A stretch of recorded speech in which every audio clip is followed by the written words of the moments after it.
Okay. All right, on the phone with me right now we have Patrick Stone from Adler's Appetite. How we doing, Patrick? Fantastic. Enjoying the Southern California sunshine down here in West Hollywood. Doing a little writing, a little recording today. It's a beautiful day, beautiful time to be alive. How you doing? Oh, I'm doing pretty good. We're just in the middle of the show here and decided to see how things are going on the western side of life, I guess you could say. West Hollywood. Yeah. So is that where you guys are based out of?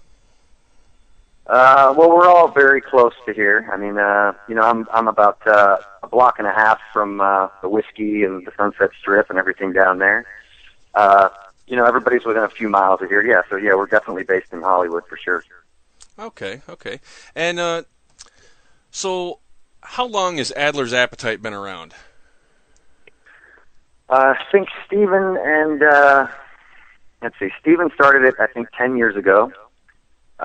With a totally different configuration than we've got now. I think Michael Thomas joined in about a year later, and then another year later, Chip joined in, Chip's Enough, and they've had different lineups for the last 10 years on and off.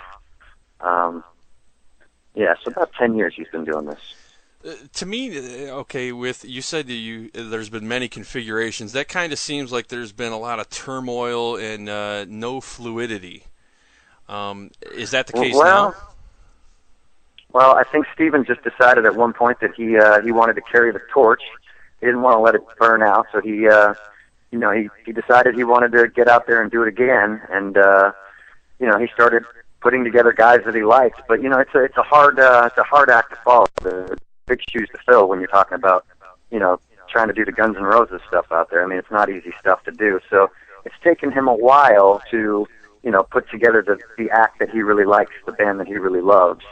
And sometimes it takes some time, but as soon as he met Michael Thomas, that was a fit. They've been together ever since. They're like brothers. We're all actually like brothers now. But him and Chip's Enough from Enough's Enough. They've always been friends. Chip's done a couple of gold records himself. So there's some heavyweights that have come together along the way, and decided to stay, and for good reason, because it's a kick-ass outfit, and we're doing really well, having a lot of fun with it. Now, while we were talking off air, you mentioned that you just wrapped up a tour? Yeah, we just did, 52 cities in 60 days. Yeah, it was quite a, it was a feat, let me tell you. It was a lot of fun. It was a great time. Yeah, 52 cities in 60 days, all the way across America and back. Now, not having any personal experience in the industry, wouldn't that just tire you out, 52 days out of 60? Well, they say that, a brilliant girl, Jessica Leventhal, once said that the only worthy challenges in life are those that require more strength than we know we have. And that's what I was looking at the beginning of this whole thing. When I got offered the gig with Adler's Appetite, doing well in my own outfit. I had a band, Aces and Eights, here in town, and we just sold out the House of Blues, and Steven and his band happened to be there that night and offered me the job to sing with his band. And at first off, I couldn't help myself but to say yes, of course, because Steven Adler's he's a living legend as far as I'm concerned. When his album came out, I was totally blown away and inspired. So he's always been a hero to me. So to be offered to sing and go on tour with him was there was no way I could refuse it. But in my head, of course, I'd never sang these songs like that, and it's something you have to ask yourself: can I really do this? And I wasn't sure if I really could or not, but I knew I wanted to. So I started seeing some coaches and really honing it in and figuring out exactly what I have to eat and how much sleep I have to get, and I treated it I just looked at it like in a very professional way, and it was a lot of work, but it was a lot of fun. It definitely was more fun than it was work, but it took some discipline for sure. It was very taxing. I mean, we did seven or eight shows in a row sometimes. So it's definitely some work, and taking care of your throat it's no joke. It's nothing to take lightly. So yeah, it's taxing in certain ways, but it really helped too. I mean, now my voice is stronger than ever. You put your voice through something like that, and by the time you get done with it, you're just like working out. You work those muscles, and 2 months later, you're looking a lot better than you did at the beginning. Good point there. Good point. Let's see. Where would you say, or I know what I was going to ask. You said you had a band, was it Aces or something like that? Aces and Eights, yeah, the Dead Man's Aces and Hand. Eights. Okay, now Yeah. was that band, did they play basically the same genre that you're now singing with Adler's Appetite? It was a totally original outfit. We all wrote the music together that we were playing in that band. We actually have some stuff out on iTunes. You can check it out. It's our EP is Dead Man's Hand, Aces and Eights, Dead Man's Hand, and it's a 6-song EP with all original music. We're influenced from all the really, I mean, influences come from everywhere. But yeah, the genre is basically the same as rock and roll, but I think with a newer edge to it than the old Guns N' Roses stuff, because music's come a long way since then, and the production value is a lot different. But yeah, definitely some hard rock and roll. Nothing wrong with that. We got a lot of fans of that here on the show. Yeah. So, how long have you been with the band? Adler's Appetite, I've been with them for, I think, a little over 3 months now. Not too long, but we've squeezed in a lot of stuff in the time I've been there. We're only rehearsing for 2 weeks before we got on the bus together, so. Oh, wow. Yeah. And yeah. Do you guys have a website? We do. It's adlersappetiteonline.com. You can find all of our tour dates that we've got coming up. The tour hasn't even stopped yet. We're still doing a lot of flyout dates all over America and Canada. And hopefully soon we're trying to put together a European tour right now pretty soon after, like hopefully in the fall, actually. Wow. Yeah, that's definitely in a good direction there. Yeah. So, like, what would you say is the craziest thing that's happened to you on tour so far, or over this past 2 months? Well, it's a lot of stuff you can't really talk about, but man, we're not governed by the FCC here. Well, it's just like a dream, It's just everything you could possibly imagine that would happen on a tour definitely happened on this tour.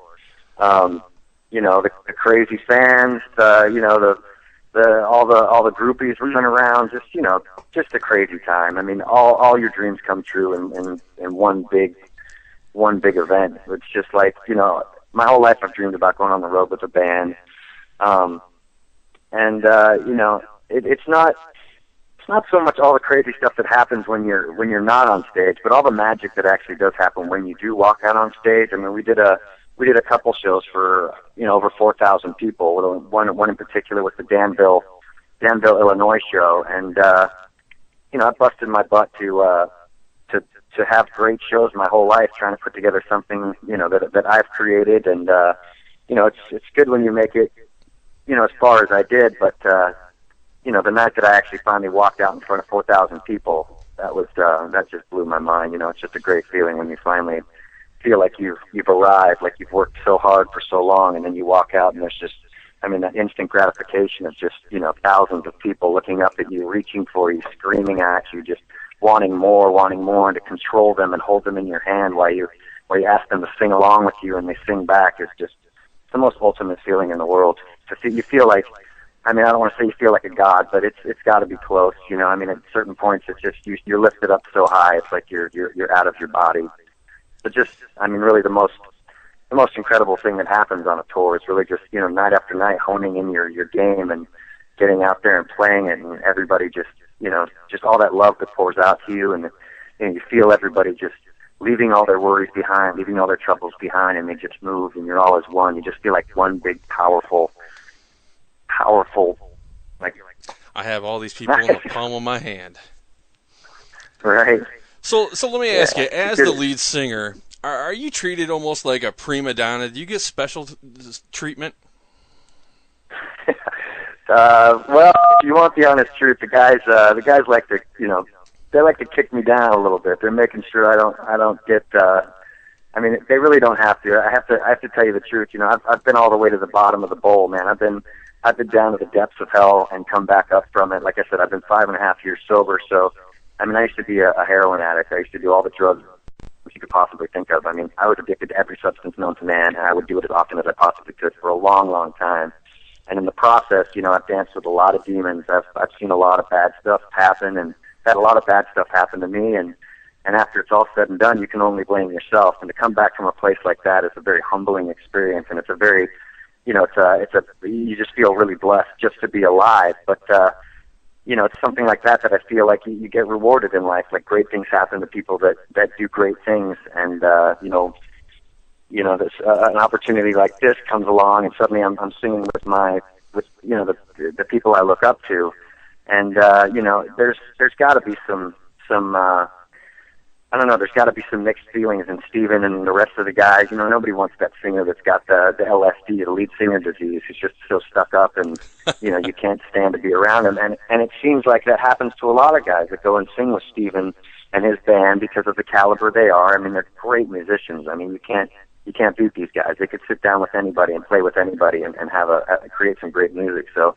you know, you get up there with those people, and I guess it's a lot of the other singers have fallen victim to that. You know, they get big heads, they become real jerks, and nobody likes them, and you know, they have to let them go because, you know, it's just not working out. But you know, you come across a guy like me who's I'm just happy to be there, just happy to do it. And I just want to do the best job I can. So there's really not a lot of friction, and you know, I try not to have an ego. I mean, I feel good about what I do, and I feel blessed that people respond to it the way they do.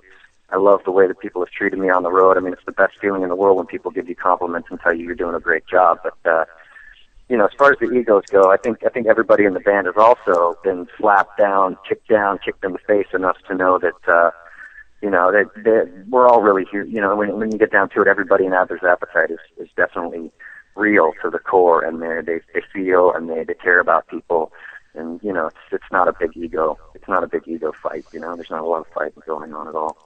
Well, that's good. All right. Well, the ladies are the ladies are annoying me here in the chat room. They keep asking me, "Are you single?" I've got a girl here in Hollywood. I'm in West Hollywood. I am with somebody. Okay. Well, that's going to crush their hearts. But anyway, where did you get your start? You know, were you in like a church choir or something like that? Church choir. Well, I did do that gig. Let's see, it started, I mean, I was 5 years old when it all started. I looked up at my dad and I said I wanted to be a rock star, and to be honest with you, I've thought about it every day. I've prayed for it every day. I've worked at it every day. That's all I've ever wanted to do. I mean, that's honestly, it's seriously all I've ever wanted to do. And I never really looked in any other direction. I mean, at one point in my life, I kind of I don't know, a lot of friends of mine were actors, and they were doing like extra work and stuff like that. And that was the only time in my life that I think I actually looked in a different direction. I pursued acting a little bit, but it was really just to pay the bills so I could go on and go ahead and keep writing my music and playing with my band. So ever since I was 5, I've wanted to play. I got my first guitar. My sister, who passed away, God rest her soul, gave me my first guitar when I was 8. And I think I started writing songs immediately. You know, she used to cut my hair like Billy Idol because he was one of my big heroes. So, like, you know, I was walking around in school while everybody else was in their topsiders and roll-up pants. You know, I was walking in like looking like Billy Idol because my sister thought it was funny to dress me up like that. But I loved it. And I don't know. I started in school even. You know, I did the lead in the plays and stuff. I would sing at school. I think my band played in a talent contest like in 6th grade.